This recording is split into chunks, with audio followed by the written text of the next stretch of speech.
বন্ধুগণ, জনজাতি সম্প্রদায়ের ছাত্রছাত্রীরা যাতে অল ইন্ডিয়ার স্তরের যে বড় বড় পরীক্ষা ইউপিএসসি হোক,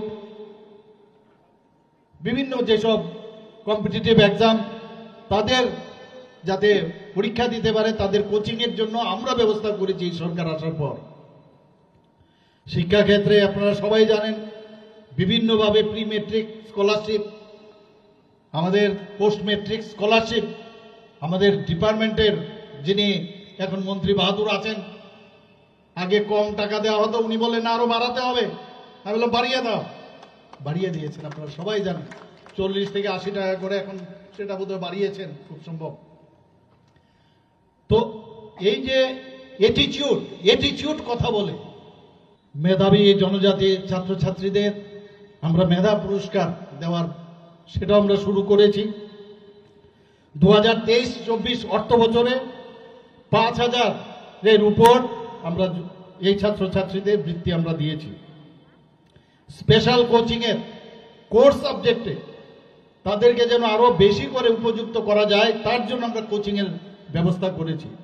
supplementary education for elementary classes, যখন আমাদের আগের যে জমাতিয়াজি ছিলেন আমাদের মন্ত্রী, ওনার সময়ে সেটা আমরা শুরু করেছি এবং বিভিন্ন কোচিং সেন্টার প্রায় 10,000-এর উপরে সেই ছাত্রছাত্রীদের আমরা কোচিং দিচ্ছি।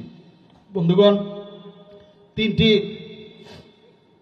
ডিগ্রি কলেজে হোস্টেল আমরা জনজাতিদের জন্য আমরা করেছি। মহিলা কলেজে একটা আগরতলায়, আম্বেদকর কলেজ ফটিকরায়ে, গন্ডাছড়া সরকারি কলেজে, বিভিন্ন জায়গায়।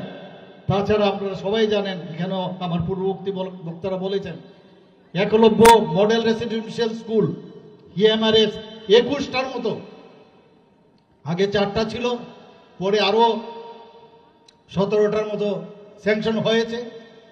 এবং আপনারা একটু ভাবুন আপনারা যে কিভাবে জনজাতি অধ্যুষিত এলাকায় যাতে পড়াশোনার মান আরো বেশি উন্নয়ন হয়, সেই দিশায় আমাদের মাননীয় প্রধানমন্ত্রী যে কাজ করছেন। এতে করে প্রায় 8160 জন জনজাতি ছাত্রছাত্রী সরাসরি পড়াশোনা করতে পারবেন।